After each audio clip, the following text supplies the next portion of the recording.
que nos apartan de Dios. Ese sentido de peregrinación. Todos los que estamos en esta reflexión, católicos, somos un pueblo peregrino. Y a lo largo del año litúrgico, la Iglesia va marcando con luces de fe este itinerario. Cada domingo es un paso más en este caminar hacia el encuentro del Señor. Y el misterio de Cristo se va desplegando a lo largo del año, desde las expectativas navideñas hasta la culminación de la cruz y de la Pascua, y desde la Pascua sigue la peregrinación llena de alegría, pero de una alegría que brota de una cruz, y por tanto dolor y gozo son la característica de esta iglesia de la Pascua, de esta iglesia peregrina. Terminábamos así el domingo recién pasado, como una clausura solemne de la Pascua, con la Pentecostés, la venida del Espíritu Santo. 8 días después, la peregrinación se detiene como para hacer un resumen de todo este recorrido, y tenemos ante nuestros ojos el origen y la meta de esta peregrinación. Venimos de Dios y caminamos hacia Dios. Es el domingo de la Santísima Trinidad, domingo muy importante porque viene a decirnos la razón de nuestra esperanza, la explicación de esta alegría íntima que lleva el peregrino de la tierra, sabiendo que viene de Dios, que ha nacido del amor y que camina en la esperanza de un Dios inmutable, eterno, que nos espera con sus brazos abiertos. Es hermoso que esta mañana pues nos detengamos a contemplar a la luz de las bellísimas lecturas que acaban de escuchar. ¿Qué es Dios? La primera lectura nos da una respuesta filosófica, metafísica, que tal vez no nos impresiona tanto como no impresionaba ya esa explicación metafísica de Dios, y el concilio llega a decir que este fenómeno del ateísmo moderno, que haya tanta gente que haya olvidado a Dios, es porque nosotros que creemos en Él no lo hemos sabido presentar, y mucho más grave, si no hemos sabido vivir de acuerdo con esa fe. Leía esta semana una frase tremenda cuando dice: el mundo y los hombres se han desentendido de Dios porque no creen en un Dios sin mundo y sin hombres. Esto es terrible. Tal vez creemos en un Dios aislado de nosotros, en un Dios casi como que se desentiende de nuestras angustias y de nuestra tribulación. Pero gracias a Dios, Cristo y toda la literatura del Nuevo Testamento y también la del Viejo Testamento recobra en nuestros días una presentación de un Dios que vive con nosotros, un Dios vivencial, un Dios, diríamos, funcional, un Dios, como decía el Viejo Testamento, el Dios de Abraham, el Dios de Jacob, el Dios de Isaac, el Dios de nuestros padres, o como escribe San Pablo, el Dios de nuestro Señor Jesucristo. Así se hace más interesante esta figura divina. Es un Dios que va con nuestra historia, Es un Dios que se manifiesta en la zarza ardiente que vio Moisés. Soy el que soy. El texto es difícil y quizá de lo que más han estudiado los exegetas cristianos. Soy el que soy. Se puede entender en este sentido metafísico la esencia misma de Dios, su ser que no puede dejar de ser, pero es mucho más simpático presentarlo como el Dios de la revelación, el Dios que no es el producto de mis pensamientos, el Dios que no es como la corona de mis esfuerzos por descubrirlo, sino un Dios que me sale al encuentro, un Dios que se revela, un Dios que me dice en Moisés: soy el que soy, el que estoy contigo, el que está con tu pueblo, el que en esta hora en que se oyen los lamentos de un pueblo atribulado, esclavo de los capataces del faraón, está oyendo esos gemidos y quiere valerse de ti para liberarlo. Un Dios que se preocupa de la esclavitud de los hombres para hacerlos libres. Un Dios que vive con los pueblos subdesarrollados para que se desarrollen en la verdadera imagen que Él quiso hacer de cada rostro humano. Un Dios que se preocupa de nosotros. Así nos presenta, y es nuestra reflexión de esta mañana, desde la iglesia, sentirnos nosotros precisamente como iglesia, una comunión con Dios. Este es el mensaje que yo quisiera grabar en vuestros corazones esta mañana. La iglesia es una comunión de los hombres con Dios. Es el primer nivel de esta comunión.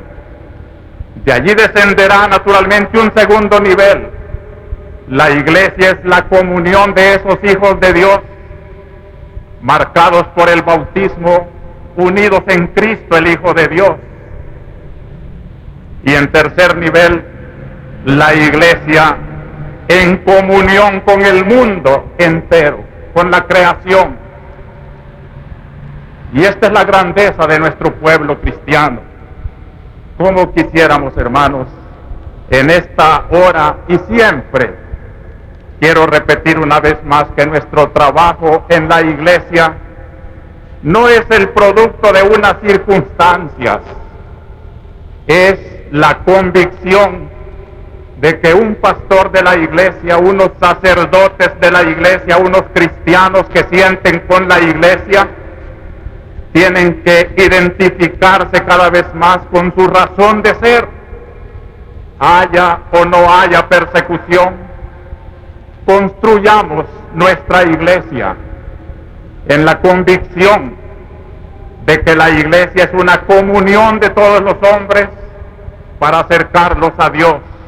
Así comienza su primer documento magistral, el Concilio Vaticano II sobre la iglesia. La iglesia es en el mundo el sacramento, es decir, la señal y el instrumento para unir íntimamente a los hombres con Dios y unir a todos los hombres entre sí. Para eso está la iglesia, esta es su primera razón de ser.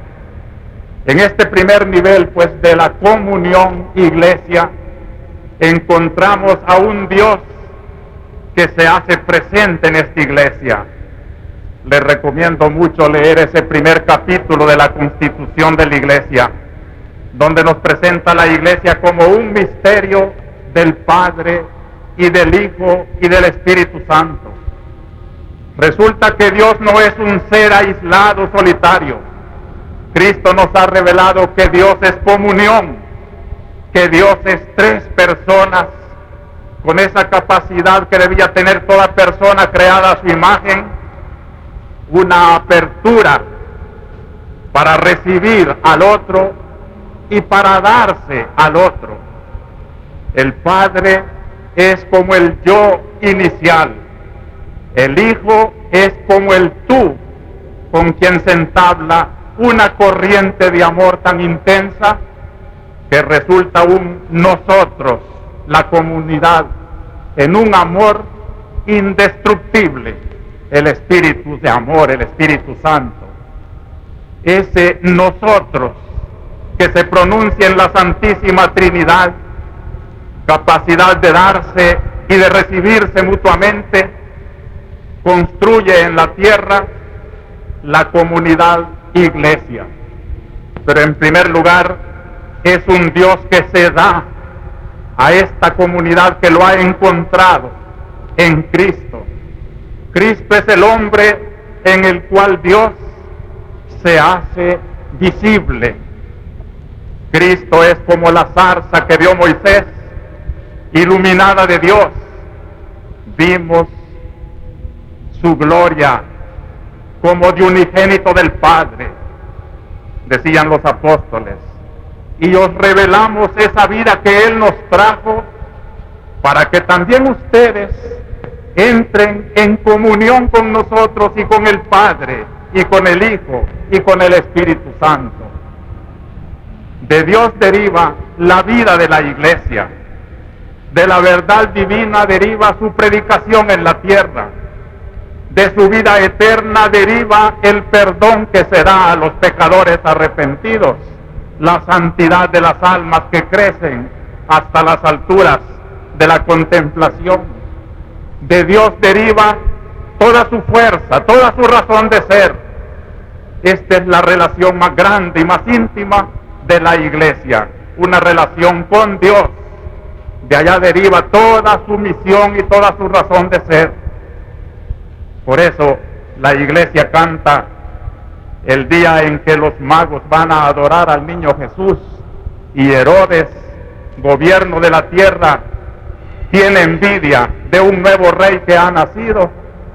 La iglesia le dice: no tengas miedo, Herodes, no viene a quitar poderes temporales el que viene a dar reinos celestiales.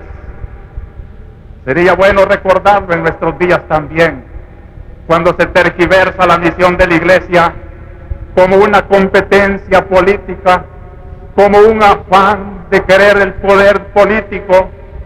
Esto es Herodes, viendo en Jesús un rival. Esto es Herodes, hasta mandando matar para conservar su poder. No viene a quitar poderes temporales, no viene con competencias de poderes de la tierra. Una iglesia que viene de Dios para dar al mundo el amor, la gracia, la verdad, el perdón. Como quisiera que se comprendiera esta misión sublime de la iglesia, que deriva de una comunión con Dios. Y todos nosotros, queridos hermanos católicos, comprendamos que esta es nuestra primera obligación, nuestra relación con Dios. Hay momentos en que el Espíritu de Dios nos pide un esfuerzo más grande para hacer más visible la presencia de Dios en el mundo, y se hará visible en la medida en que nosotros todos, obispos, sacerdotes, religiosas, laicos, matrimonios, estudiantes, profesionales, todos los que nos llamamos católicos, tratemos de intensificar esta comunión con Dios por la renovación, por la conversión, por la santidad. El pecado en todas sus formas es la niebla que se interpone. Alejemos de nosotros toda clase de pecado, y entonces el pueblo de Dios, la iglesia de Dios, los católicos unidos en comunión con Dios, haremos presente en el mundo la figura santa de Dios. Dios es comunión, y la iglesia participa de esa comunión de Dios. Y este es el segundo nivel, hermanos. Es la comunión de los bautizados. Cristo, que nos trajo la verdad y la vida de Dios, fundó una iglesia. Yo quiero leerles textualmente un párrafo del concilio, es el número 14 de la Constitución sobre la iglesia, para que vean quién de verdad es miembro de esta iglesia que está en comunión con Dios. El que llena estas condiciones está en comunión con la iglesia fundada por Cristo. El que falta a una de estas condiciones, que no se llame católico si voluntariamente la rechaza esa condición, ya está excomulgado por su propia voluntad. He aquí el texto del concilio.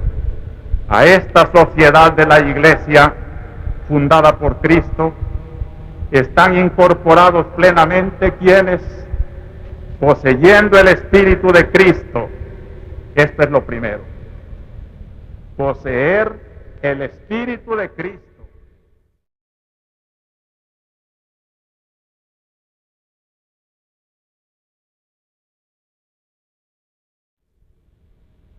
Es decir, no un cristianismo a nuestro gusto, sino al gusto de Cristo que fundó la iglesia, el Espíritu de Cristo. Segundo, aceptan la totalidad de su organización. La iglesia como humana es una organización jerárquica, un pontífice centro de toda la iglesia, un obispo en cada diócesis,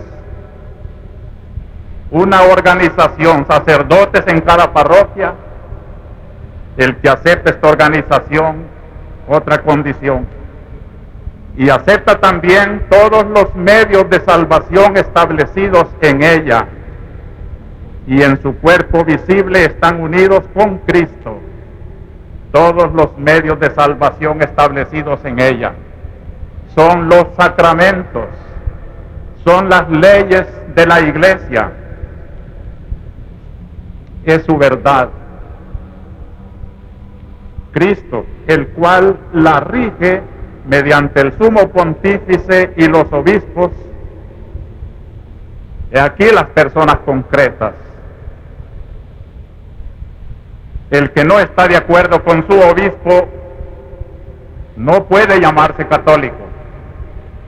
Así como el obispo que no está de acuerdo con el Papa no es ya un ministro de la iglesia.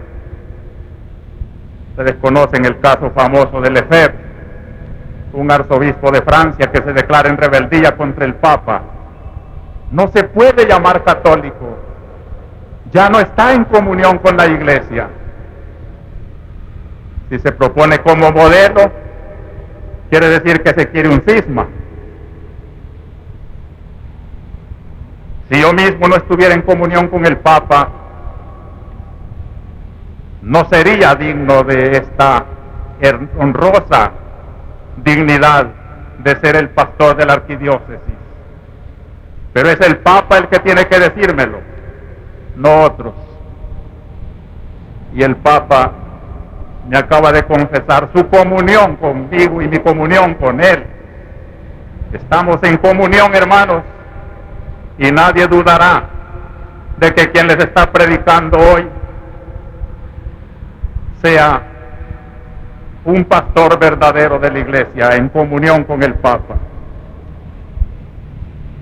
Podemos decir que una persona que no está en comunión con su obispo no debe comulgar eucarísticamente tampoco. La comunión es un signo de la comunión con la iglesia. Yo sé que hay personas que comulgan y que después destruyen esta unidad de la iglesia murmurando de sacerdotes y de obispos.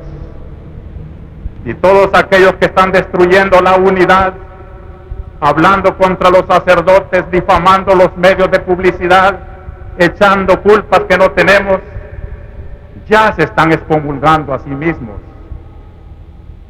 Una excomunión del obispo no sería más que una sanción ya oficial de ese repudio que el pueblo les está dando ya.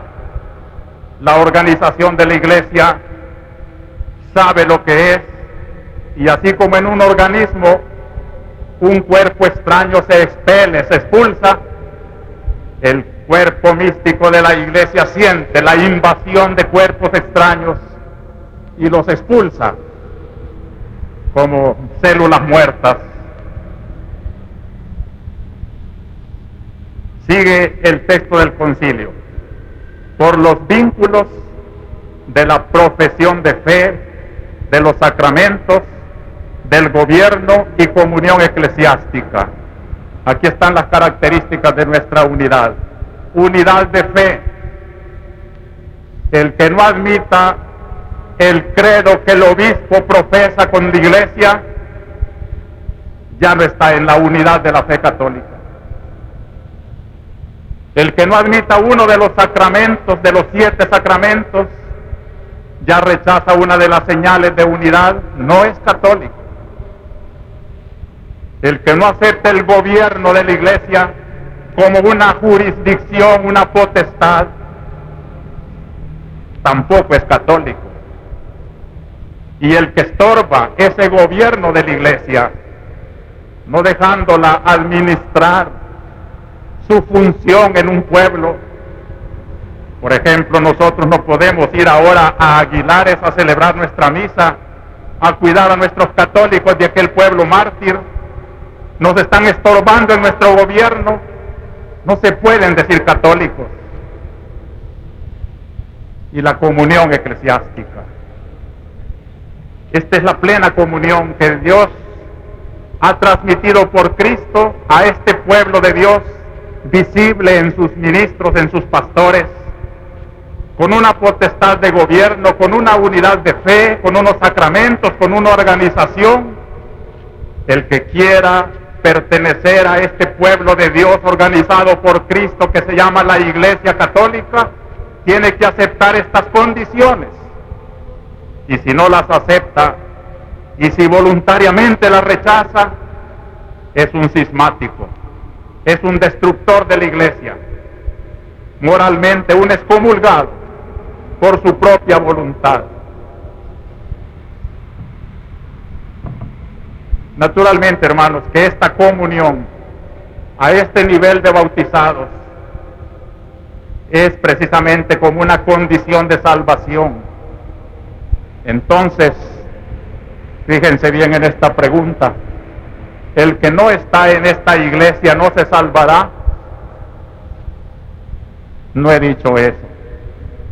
He dicho que aquel que conoce las condiciones para pertenecer a este pueblo de Dios y voluntariamente las rechaza, está fuera de la salvación.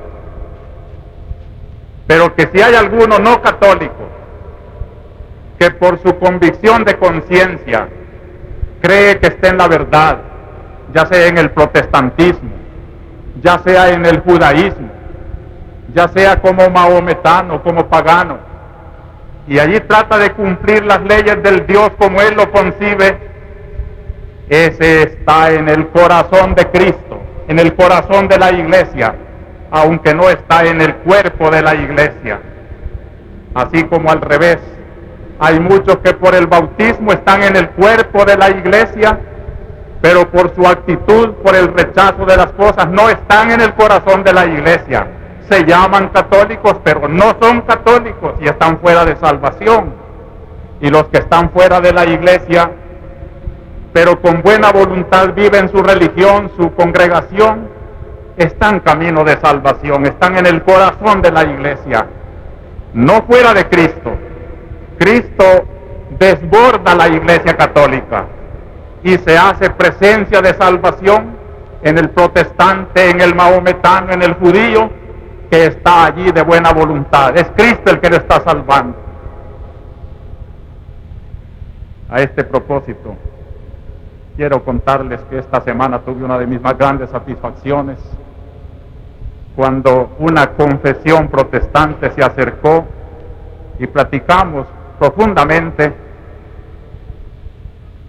para manifestar ellos su adhesión a esta iglesia y para decirme que no quieren tragarse el anzuelo que les están presentando los perseguidores de la iglesia, como si ellos fueran los buenos cristianos y la iglesia ya se hubiera apartado de su misión. Los protestantes se acercan a la iglesia católica para decirle que no se ha apartado de su misión y que ellos se adhieren a esta iglesia y que no quieren ser cómplices de una persecución a sus hermanos católicos. Yo quiero agradecerles en público. Y una de las señoritas que llegaba me decía, insiste en aquel llamamiento que usted hizo cuando el entierro del padre Navarro, en que decía que si el padre Navarro era la figura de una iglesia que por la calumnia y la persecución de los hombres ha perdido su credibilidad, ya no se cree en ella, como el beduino sigue gritando, sigan el buen camino.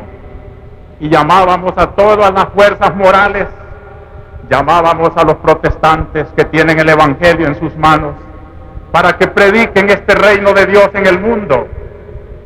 Llamábamos a todas las fuerzas, y ahora lo hacemos de nuevo, para que en vez de sembrar discordias y calumnias, sembremos el bien, hagamos la bondad en el mundo. Un llamamiento, pues. Quiero secundar también el que ayer hacía la voz de los Estados Unidos, interpretando a Amnistía Internacional, que ha examinado a 75 torturados y ha encontrado en ellos consecuencias espantosas, que aun cuando se han curado las cicatrices del cuerpo torturado, su psicología queda maleada. Hace un llamamiento a los médicos de todos los países para que se declaren contra la tortura. Yo secundo esa voz y espero que nuestros médicos sepan dar testimonio con su técnica, con su ciencia, de que la tortura no solo es un atropello a la dignidad humana, sino una destrucción de la salud de los pueblos y de los hombres. Y por eso, hermanos, el tercer nivel de esta comunión iglesia, comunión con el mundo. Ustedes saben que el concilio tiene todo un tratado que se llama la Constitución de la Iglesia en el mundo. La Iglesia no se identifica con el mundo. Lo dijo Cristo, vosotros no sois del mundo, pero estáis en el mundo, porque la Iglesia se compone de hombres de este mundo, como somos todos los que estamos aquí. Y la Iglesia quiere aprender el lenguaje, la cultura de los pueblos del mundo, para poder traducir en ese lenguaje, en ese modo de ser, su mensaje divino, que no se identifica con culturas, ni con partidos políticos, ni con sistemas sociales, sino que es un mensaje que es luz para iluminar los sistemas sociales, los sistemas políticos, la vida de los hombres. Es luz en el mundo para darle a la realidad humana su verdadera elevación. Ella, enseñada por el Creador, que el hombre es imagen y semejanza de Dios, y enseñada por Cristo, que todo lo que se hace a un hombre se le hace a él, es la que está más capacitada en humanidad para acercarse al mundo y sentir como suyas las aspiraciones, los anhelos nobles de los hombres, y para sentir también desde el corazón noble el rechazo a la violencia y a todo lo malo del mundo, y para hacer consuelo y esperanza de la madre que sufre, de la esposa que se queda viuda, de todos los que sufren en todas las situaciones actuales. La Iglesia está en un diálogo continuo con el mundo. La Iglesia sufre con los pueblos que sufren. La Iglesia siente las torturas y las maneras con que se acribilla a los pueblos y a la gente. La Iglesia anhela el verdadero progreso de los pueblos, vive la realidad de los hombres, sin competencias en política ni en sociología, porque no es su competencia. La Iglesia, desde su ciencia humana, desde su revelación de Dios, quiere hacer presente la luz de Dios en el mundo, y ella está también pues en un diálogo íntimo con el mundo. Nada humano es extraño a ella. Queridos hermanos, hasta aquí nos ha traído nuestra reflexión de la Santísima Trinidad. La Santísima Trinidad no es otra cosa que el Dios en comunidad de personas, expresión de amor y de verdad, de luz y de felicidad, que ha querido asociarse en una familia a todos los hombres y lo realiza en este círculo de luz que es la Iglesia, para hacer un llamamiento a todos los católicos a intensificar la santidad, la unidad de la relación con Dios y desde allí iluminar al mundo con la luz de Dios. Aquí quiero hacer un llamamiento específico a los laicos. Con una alegría intensa, este pastor les manifiesta su agradecimiento a Dios porque en los laicos va despertando una conciencia de vivir su papel de iglesia en el mundo. Porque si los ministros del altar, nosotros los sacerdotes, servimos a la iglesia, es con una vocación específica, como las religiosas también. Pero ustedes que están en el mundo, padres y madres de familia, maestros de escuela, profesionales, obreros, jornaleros, empleados, señoras del mercado, el laicado en general, ¿cómo transformarán al mundo ustedes? Llevando esa presencia de Dios que llevan en su corazón, como antorcha que ilumine ese ámbito de sus actividades. Un llamamiento específico para que sientan pues que iglesia no solamente es el obispo y sus sacerdotes y sus religiosas. Iglesia son todos los bautizados, en una comunión con el obispo, estrechando cada vez más la unidad de fe, de verdad, de sacramentos, de gobierno, como lo acabamos de decir, rechazar todo aquello que nos desuna. No den crédito a toda esa campaña de calumnia. Acérquense al sacerdote, al obispo, para esclarecer las dudas que pueda haber. Y vivamos, intensifiquemos más, desde nuestro puesto en el mundo, la comunión jerárquica con el obispo, para hacer presente la luz de Dios que se refleja en la iglesia a todo ese mundo que nos rodea. Entonces habremos dado de Dios la explicación, el testimonio, nuestro servicio personal y profesional que el Señor tiene derecho a pedirnos, porque Él nos ha hecho, nos ha redimido, nos espera en su cielo y quiere que no lleguemos solos, sino que cada uno lleve una constelación de almas ganadas por haber sido luz de Dios en medio de los hombres.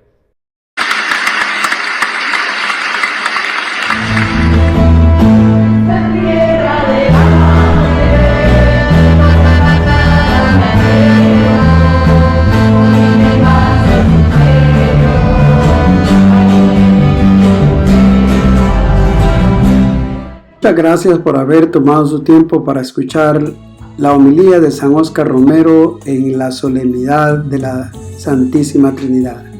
No olvide dejar su comentario para seguir mejorando esta presentación de San Óscar Arnulfo Romero. Nos evangeliza todos los domingos. Paz y bien.